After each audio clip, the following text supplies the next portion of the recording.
Bueno, kafetxo bat hartu dugu, tripa goxatu dugu, eta hurrengo saioarekin hasiko gara.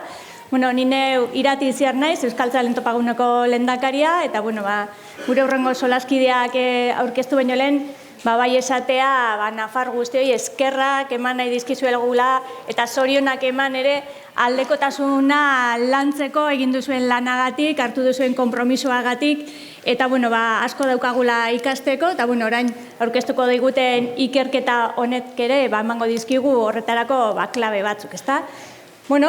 Esan bezala, hurrengo solaskideak hemen ditut, Oskar Zapata Solano, Euskaltzalen Topaguneko Nafarroako zuzendaria, eta Iñaki Sagardoi Leuza, Antropologia Soziokulturalean doktoria, eta Topaguneko kidea. Orduan, Nafarroan Euskararen aldeko jarrera indartzeko, Euskaltzalen Topaguneak 2021an abiatu zuen lan ildoaren ondorioak aurkeztuko dizkigute orain xume, zebadakit sekulako lana izan dela, 2 urteko lan baten ondorioz, hor daukazuen txosten hori orrazketa askoren emaitza dela, eta klabe batzuk emango dizkigute, eta gero aurreko saioetan bezala, galderak egiteko tartetxo bat ere izango dugu. Zuena daitza. Eskerrik asko denoi. Kafea gozoa zegoen? Gutxienez? Batzut etxetik ekarri dugu eta, espada eta asmatu ere. Euskararen biziraupena ez dagoela ziurtetan Nafarroan ageria uzten dute inkesta soziolinguistikoetan erabiltzen diren adierazleek. Ezagutzan gora, baina hiztunen profilean kezka berriak agertzen zaizkigu, erabileran kamuts eta jarreretan herritarren aldekotasuna erenera ez da iristen. Hortaz, neurria ausartak eta eraginkorrak hartu behar dira Nafarroan Euskarak bizirik iraungo badu. Euskaltzaleak saretzea, antolatzen laguntzea da topagunearen egiteko nagusia. Euskara erabiltzeko guneak eta uneak eskaintzen ditugu. Euskararen aldeko jarrerak eta aukerak sustatzen ditugu gizartearen aurrean. Euskaltzaleen topagunearen helburu estrategikoetako bat da etorkizunean Nafarroako biztanleriaren gehiengoa Euskara indarberritzeko prozesuren alde egotea eta ondorioz hartu behar diren erabakiak babestea. 2016an eta 2021an egindako azken 2 inkesta soziolinguistikoetan datu kezkagarriak ageri ziren Nafarroan Euskararen sustatzeari buruzko jarreretan. 2016an jaso ziren datuen bidetik azkenekoan 2021an egindakoan 130 alde agertu zen, 33 ez alde ez kontra, eta 137 kontra deklaratu zen. Inkesta jasotzeko momentuan faktore askok eragina dutela jakitun garen arren, zenbakiak ez dira onak Euskara biziberritzea helburu dugun eragilentzako, eta kezka horretan oinarriturik eta indarberritze prozesuak gizartearen gehiengoaren babesa edukitzea garrantzi handiko faktorea dela konbentziturik, 2021an hasi ginen lanean, era planifikatuan, ekarpen bat egin nahian.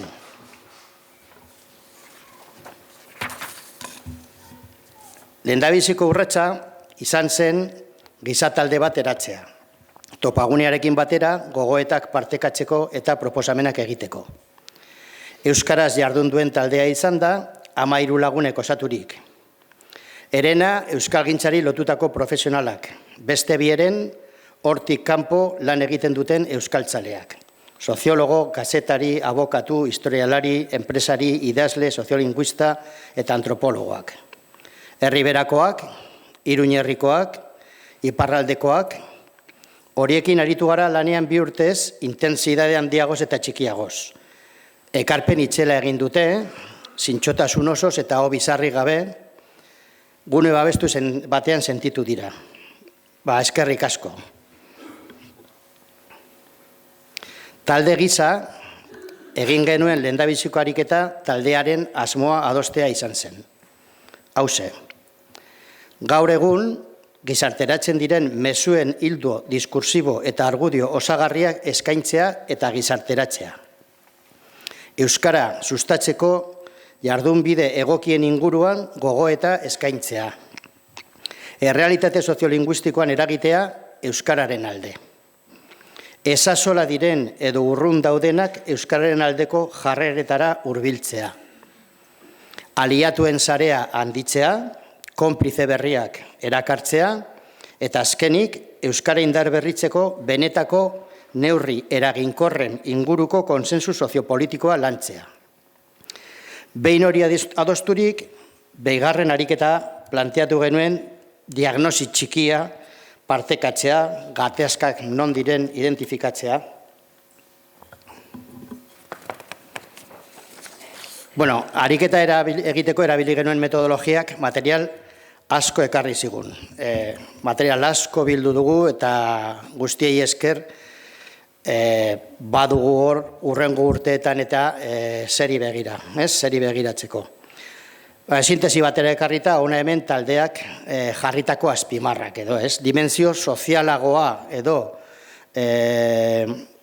horretan oinarriturri ikusten genuen hezkuntzan 70% inguruk ez du inolako kontakturik euskararekin, D ereduaren ajeak, erabilera eskaz, klasetikak kontaktu gutxi euskararekin, homogeneotasuna klaseetan, A ereduaren ekarpena gutxiestea, gizartean klase arrakala, ezberdinekiko distantzia, euskal komunitatearen homogeneotasuna, lan munduan mehatxu laborala, dimensio politikoagoa deitu genuen horretan arlo juridikoan, legearen mugak, eskubideen gabezia, zonifikazioaren ondorioak, arlo identitarioan nazio identitateen arteko talka, estatu proiektu kontrajarrien arteko talka, alderdien arteko jokoa, botoak ematen dizkielakoan posizionamenduak, eta Nafarroko eremu zabaletan euskararen ikus ezintasunera bideratutako hizkuntza politikaren eragina urteetan. Perzepzioetan, beti zegoen gatazka, zarata, krispazio, oldarkotasuna, bai, alakoak agertu zaizkigu jaso dugun material horri begira, ezta? Iñakiri hitza emango diot. Bale, pixkat, Oskarrek aipatu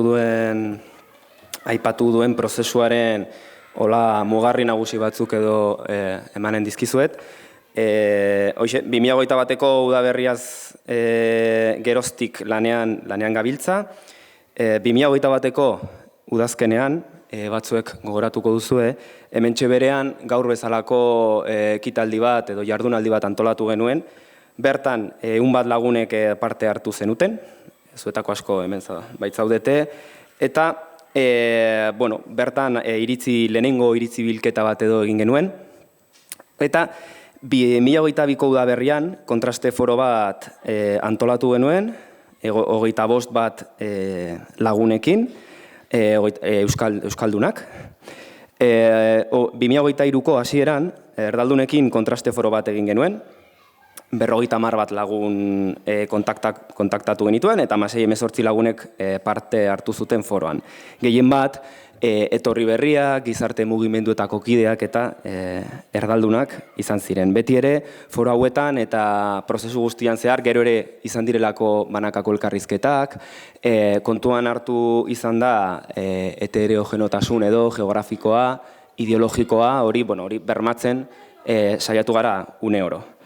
2023ko martxotik aurrera, baita ere egin dira banan-banako bilera batzuk, hainbat eragile soziopolitiko batzuekin, alderdiekin, Geroa Bai, EH Bildu, Kontigo Zurekin, ELA, LAB, sindikatuekin, Nafarroako edabidetako zuzendariekin, parlamentuko presidentearekin, egonen gara, eta Iruñeko alkatarekin ere goteko asmoa badago aurki. Eta, gaur daño heldu gara, 2024an barkatu, egiten ari garen jardunaldi ontara. Beti ere, helburua, bai abiapuntua, eta baita ere prozesuan zehar, helburu nagusiena izan da, ez horren beste txosten mardul bat egitea, gehiago hainbat harimutur edo hainbat ideiagako eskaintzea erabilgarri zaionarentzat, eta hori da pixkat gaur egiteko asmoa duguna. Orduan, alde batetik egindako lana 2 ataletan aurkeztuko dugu. Lehenengoan mintzatuko gara praktika eta jokaeren inguruan, eta hor emanen dugula da, hainbat pertzepziotan, iritzitan, hainbat diskursotan, hauteman ditugun jardunbide egokien zerrenda bat edo. Eta bigarrena eginen duguna izanen da kontakizuna edo narratiba berri bat edo diskurso multzo berri bat eraikitzeko argudio sorta bat. Pixkat lehen Marinak egin duenaren bidetik edo, ez dakit berak izan duen argitasun eta oso afinatua delako, ia lortzen duguk ere hortik gertu edo egotea. Orduan, ordena ez da kasualidadea, guretzat ekintzaren planoa eta praktiken planoa lehenengo azaltzea, baita ere bada guk gure proposamenean dagoen muinia edo, alegia garrantzia edo lehentasuna jarri nahiko genuke atal hortan, praktiken eta ekintzaren parte hortan, eta gero maila diskursibo hortan, ez? Hasieratik oso argi izan dugun elementuetako bat da, gaur aurkeztuko ditugun batzuk, ez datozela beste orain arte erabili ditugun batzuk, eta gaur egun ere erabiltzen ditugun batzuk ordezkatzera, hori ez da helburua, osagarriak izan daitezen edo da hasieratik dugun asmoa. Eta hoxe, orduan gaur aurkeztuko dugunaren ekarpenaren helburu nagusia, honakoa dela edo azpimarratu nahi dugu, eta irakurriko dut literalki eta da, aldekoa den gizamultzo horretatik haratago dagoen gizartearen zati bat konplize bilakatzea indarberritzeko prozesuarekiko. Etorkizun hurbil ertainean. Nafarroako gizartearen gehiengo garbi batek euskararen aldeko neurriak propio sentitu eta babes ditzan, edo gutxienez ez oztopatzeko. Egiten usteko, jarrera positibo hori eduki dezan. Eta,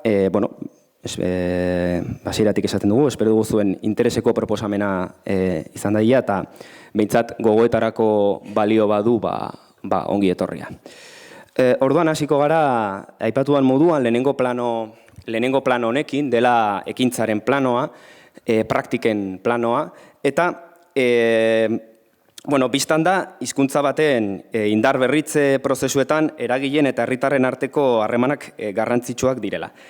Eta horietan eta horien arteko igurtzian, sortzen diren gatazkak, zauri batzuk, aitortzea eta erreparatzea.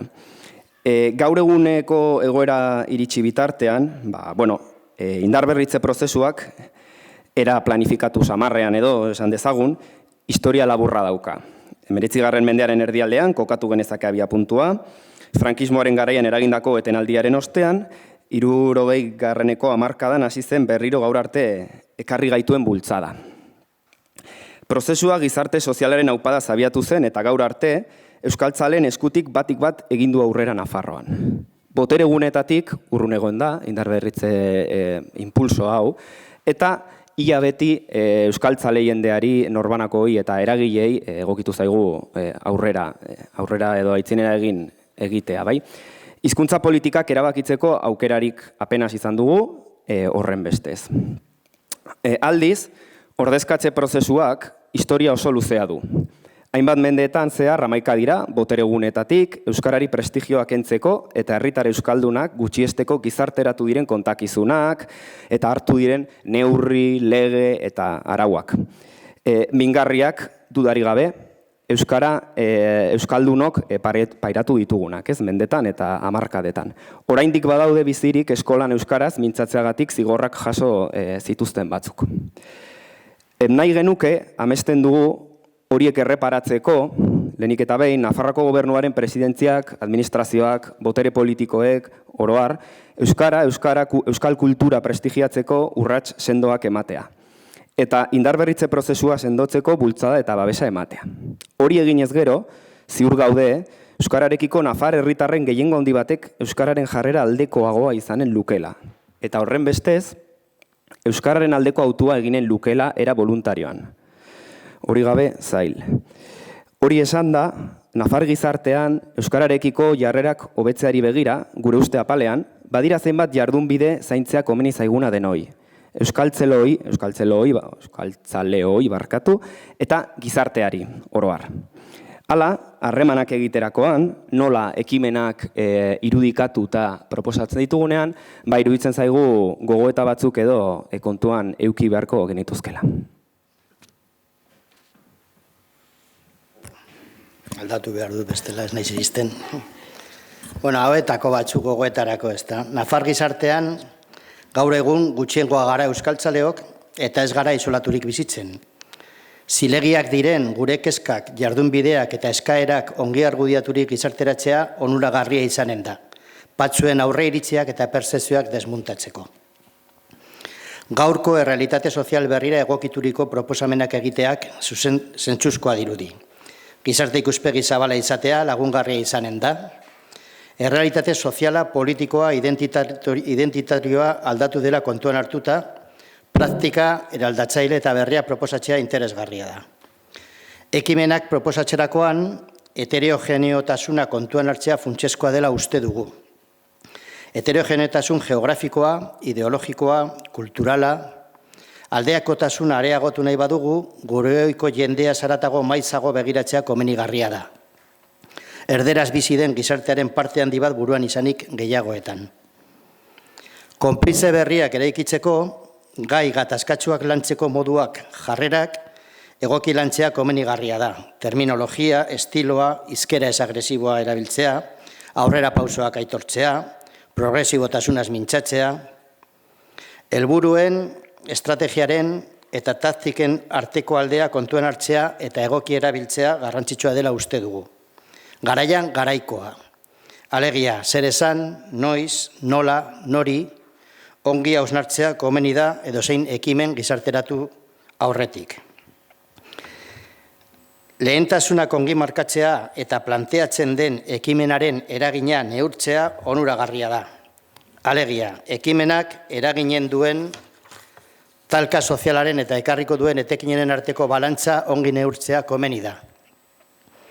Egia ez diren inposizioa, diskriminazioa eta abar eta kateatu nahi gaituzten kontakizunak desmuntatzeko lan egitea ona da. Ahatik, marko diskursibo propioa lantzen denbora inbertitzea eta gizarteratzeko aleginetan indarberrezia jartzea, horrek haunitz merezi duela uste dugu. Hori egiterakoan, mezu irudi ulergarria, sinesgarriak, ikusgarriak, baikorrak plazaratzea hobestea proposatuko genuke.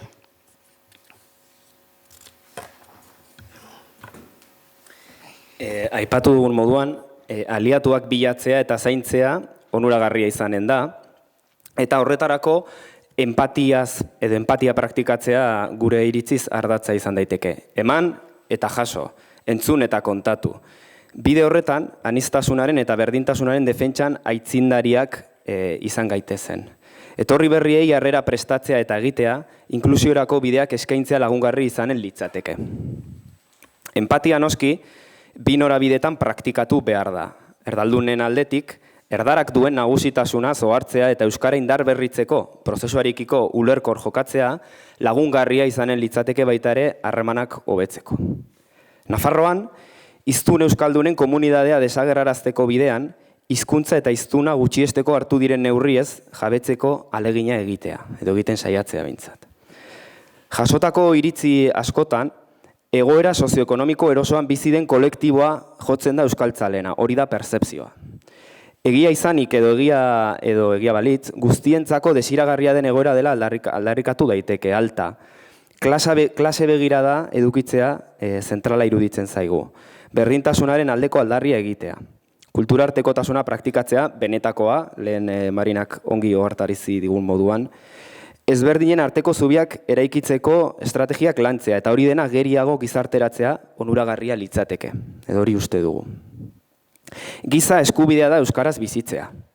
Giza eskubide guztiak maila berean daude. Hala ere, gure ustez, kontu zibili behar da bizi egora zaurgarriagoan daudenekin partekatzearekin ala nola indarkeria fisikoa jasotzen, gozea pairatzen edo beste hainbat giza eskubideen urraketa sufritzen dituztenekin, hori gauzak nola kontatu, harremanak nola egin, hori zaintzea gure iritziz importantea da harremanak lantzerakoan. Hizkuntzen arteko gradazioa ez egitea lagungarri izan daiteke baita ere. Hizkuntza guztiak berdinak dira, ez dago politagorik, ez misteriotsuagorik, ez liluragarriagorik, denak dira maitagarriak. Beti ere, euskarak leku hau bakarrik duela adierazteko. Azpimarratu beharko genuke une oro. Euskara, nafar identitate modernoarekin lotzea interesgarri jotzen dugu baita ere. Garrantzitsua da, historia dudari gabe, baina euskara gaurkoa eta biharkoa dela azpimarratzea onuragarria eta erakargarriagoa dela iruditzen zaigu. Estatu proiektu ezberdinen arteko talkek edota alderdien interesek eragina dute. Euskara bizi berritzeari loturikoak zurrunbilo horretatik kokatzea komenigarri estrategiko izan daitekela iruditzen zaigu. Nazi identitateen arteko talkatik ere, ohiko begirada dikotomikotik haratago begiratzea proposatzen dugu aukera osagarri moduan. Kontziente gara, alde batek gatazka desaktibatzeko jarrera hartzeak ez duela karriko berez besteak desaktibatzeko jarrera hartzea. Zentzu horretan noski, eta hau da ere, hasieratik kontuan hartu beharreko elementu bat, inozokeriatan ezer hortzeari garrantzi handia ematen diogu. Euskararen, euskal komunitatearen edapenaren kontra egon badago sektore bat. Indartsua, temosoa, boteretsua gainera. Eta hori ezin dugu inolaz ere ahaztu.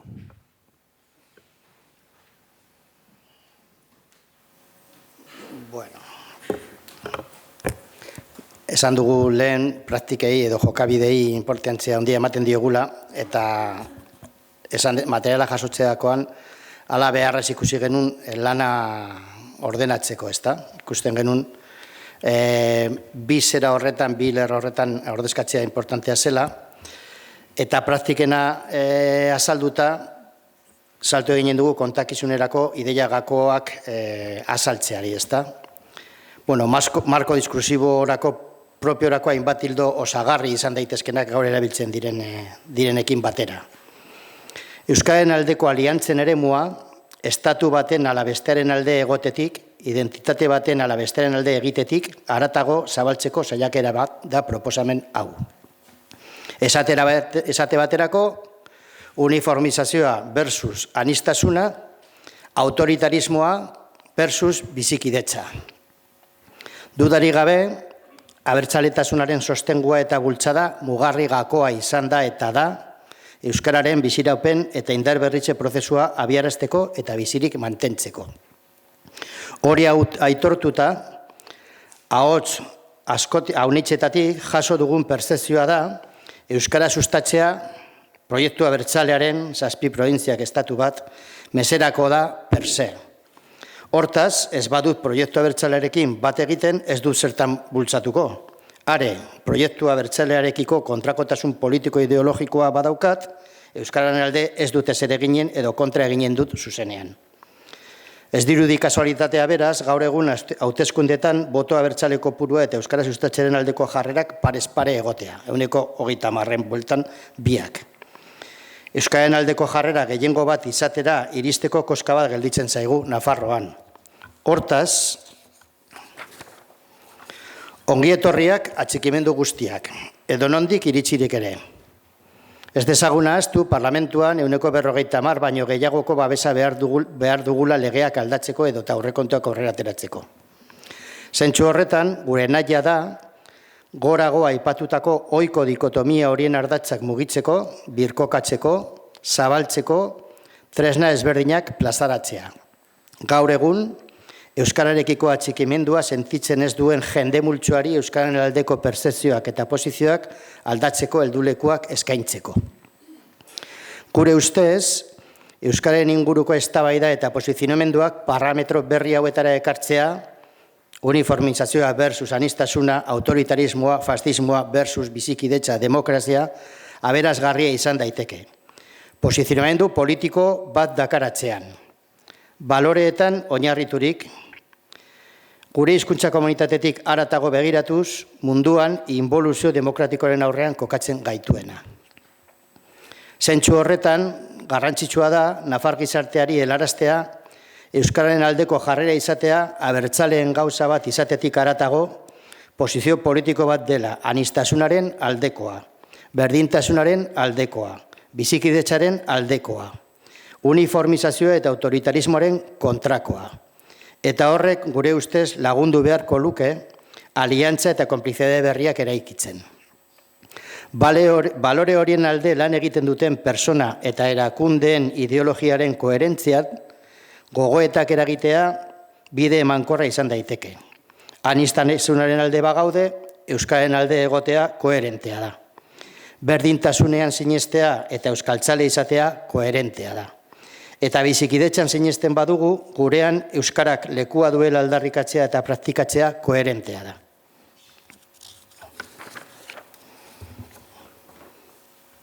Beraz, proposamenera bueltatuta eta hor argudiategian jasotzen diren hainbat ideia ekarrita, eta kontakizun hori pixkat eraikitzeko helburu, hori jasotako materiala aipatu moduan bi kategoria nagusitan batzea hobetsi dugu, bai?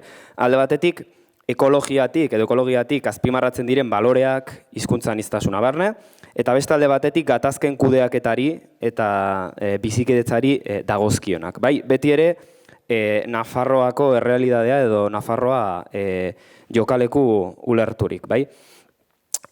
Alde batetik beraz, ekologiari loturiko baloreak eta etika eta ikuskerari dagozkionak, eta hor ditugu balore berdintasuna, aniztasuna, jasangarritasuna, zaintza, hor jaso ditugu argumentario hortan, berriro aipatuko dugu, ez dira ideia oso luzeak, gehiago dira sintesira ekarritako hainbat puntu. Ideetako bat litzateke Euskara Nafarroako aniztasun eta aberastasun kulturalen isla da. Munduko aniztasunari Nafarroak egiten dion ekarpen gorena da Euskara. Irati Oianaren batera, adibidez, Oianarekin batera. Edozein nazio estatu proiekturen alde egiten baduzu, aniztasunaren eta aberastasunaren aldeko autua da Euskara sustatzearen. Uniformitatearen kontrako autu bat litzateke. Nafarroan gaur egun bat hizkuntza mintzatzen dira, eta bizirik daude horietako bakoitzak bere lurraldean funtzio batzuk betetzen dituelako. Euskararen lurralde bakarra hau da. Hemen bete ditzake funtzio horiek bakarrik. Euskara, baita ere, beste ideia bat, balio dezakena, Euskara Nafarroako ondare kulturala izanik, logikoa litzateke denok Euskara eta haren baita dagoen kultura ikasi eta ezagutzea. Hezkuntzaz ere, hainbat ideia ageri dira. Hizkuntzari dagokionez, hezkuntza integralaz mintzo garenean, Nafarroako aniztasun kulturala kontuan hartu beharko lukeen hezkuntzaz ari gara, non euskararen ezagutzak tokia izanen lukeen. Euskaraz eta gaztelaniaz bizi ahal izateko jakintza nahikoa bermatzen duen kalitatezko eredu inklusiboa da gokiena eta justuena berdintasunaren izenean. Herritar guztiok aukera berdintasunean egoteko, euskarako modeloa beharrezkoa litzateke. Halako horik ez den bitartean, alegia euskara modelo euskaldun universala, egun diren euskarazko eredu guztiak kalidade handiko ereduak izatea desiragarria litzateke. Denak. D eredua, zein B edo A ereduak. Helburu anbiziotsuak eduki beharko lituzkete, hobekuntzarako jarrera. Eta bakoitzaren aukeren baitan errekonozimendua. Adibidez, A ereduaren helburuak euskaren ulermen maila altua eta hitz egiteko gutxieneko gaitasuna bermatzea izan beharko luke. A eredua, euskararekin kontakturik ez duten eskualde eta eskoletan, aldekotasuna handitzeko bide emankorra izan daitekela uste dugu. Euskal kultura ezagutarazteko bidea. Adibidez, Iruñerriko eskola pribatu batzutan, edo hainbat lurraldearen hainbat eremu geografikotan. Hor egiten zen, taldeetan ateratzen zen hausnarketa bat zen, txarra litzateke euskaraz jarduteko euskal kultura ezagutzeko tarte bat eukitzea, kontuan eukita gaur egun 0 dela.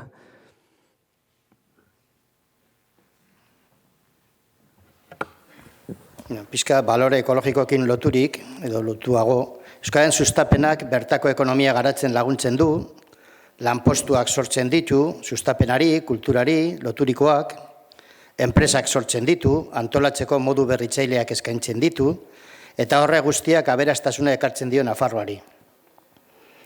Abegekorra gara, eta gehiago izan nahi eta behar dugu, kolore, klase eta jaioterri anitzekin osatu nahi dugu euskarazko komunitatea. Euskara ez da bakarrik euskaldunen adierazle bat, gauza bat. Guztiona da, bakoitzaren modura egokituta. Zure moduan izan zaitezke euskaldun, bestelako kulturetatik aberasturik, beste identidadeekin osaturik. Personok identitate konplexoa ditugu eta. Berdintasuna helburu, ekitatez jokatzea da egokia. Egoera zaurgarrian dagoenaren aldeko diskriminazio positiboa aplikatzea justizia egitea da. Gutxiengoak baloratzea eta errespetatzea da. Ekologiaren ikuspegitik, euskararen garapenerako habitat egokia eta nahikoa bermatu behar da, legez eta baliabidez.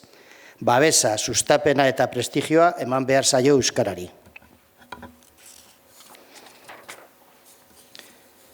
Esan dezagun ekologiari lotutako lerro buru batzuk, plazaratzea zen asmoa, bai, eta bigarren blokean bizikidetzari edo gatazken kudeak eta demokratiari loturikoak aipatuko ditugu zenbait. Ez gatazkak egon badaude, naturala da, bizikidetza elkar errespetutik eraikitzen da eta ez ukaziotik.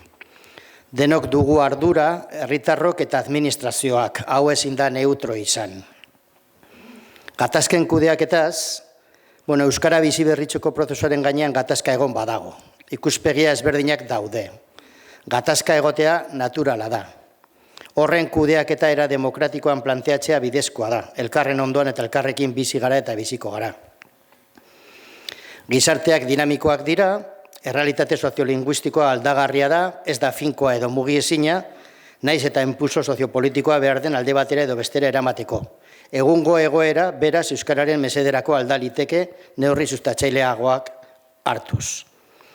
Hizkuntza guztiek, haien lurraldeetan bizi irauteko beharrezkoak diren neurri guztiak bermatuak izan behar dituzten eran, Nafarroan euskara eta gaztelania hizkuntza propioa izanik, aurrekoa bermatzeko biek estatus bera edukitzea egokiena da.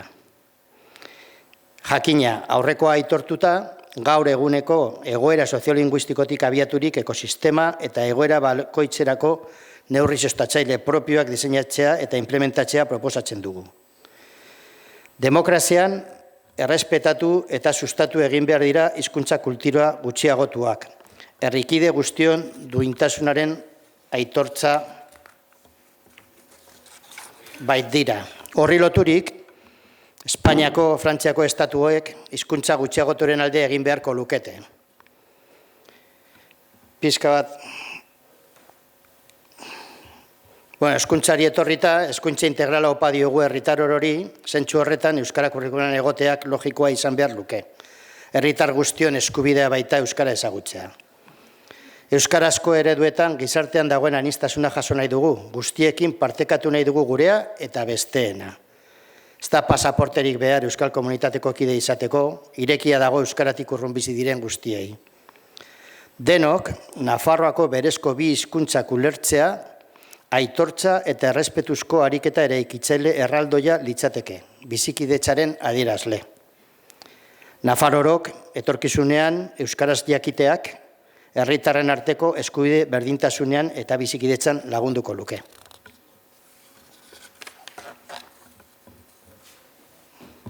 Bai, eta gero pixkat argudiategi honekin amaitzeko edo eta bizikidetzaren ardatz hontan edo nafartasunaz ere, edo nafar identidadeaz, edo nafar izateko maneraz, eta horren inguruan ere hausnartu genuen talde desberdinetan, eta hortik atera diren hainbat ideia edo hainbat gako honakoak dira.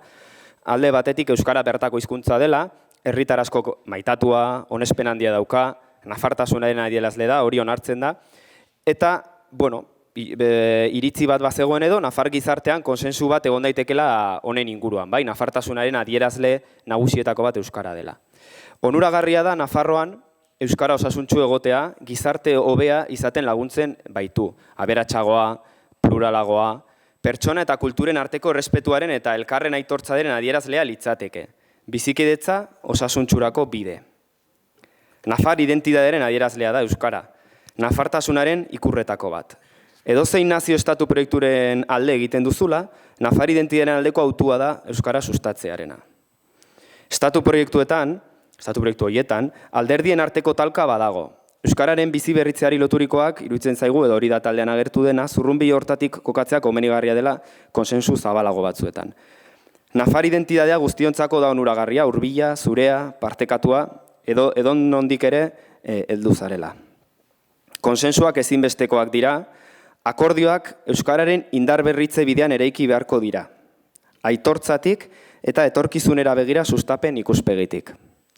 Eta amaitzeko, bizikidetza, izan ere, kultura eta hizkuntzen aitortzatik etorriko da, eta ez ukaziotik.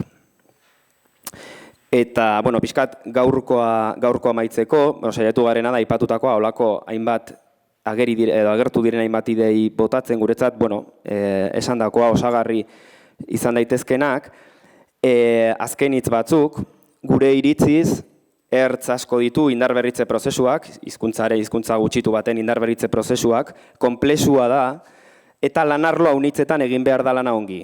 Ezagutzan, erabileran, jarreretan, lehen Eduardok erabiltzen zuen prismaren eta aurpegi, forma poliedriko hortan, guri dutzen zaigu bide eta manera eta estrategia desberdinetik egin beharko dugula indarberritze prozesua. 2023ko azaroaren 17an, gure 3. kongresuan, Euskaltzalen Topanoen kongresuan, hor definitu ziren lanardatz batzuk, eta orain aipatuko ditugu, ez? Alde batetik, mugimendu euskaltzale eraldatzaile anitz eta sendoa izatea eta herritarrak ahalduntzea nazio mailan zein tokian toki, harreman sare sendoak izatea askotariko eragile eta mugimenduekin, euskal identitate askotariko ireki eta inklusiboa sendotzeko imaginarioak, diskursoak eta jokaerak berrikusi eta gizarteratu. Euskal hiztunak sortzeko eta sozializatzeko ekimenak plazaratu eta eragin. Eta erabileran barkatu jauzia emateko akordio soziopolitiko instituzional berriak bultzatzen saiatu. Horien barruan kokatzen dugu gaur humilki ekarri dugun ekarpena. Berriz ere azpimarraturik helburu bakarra duela egindako lanak. Nafarroan euskaren aldeko jarrera areagotzeko proposamen osagarri bat eskaintzea. Eta mila esker unitz.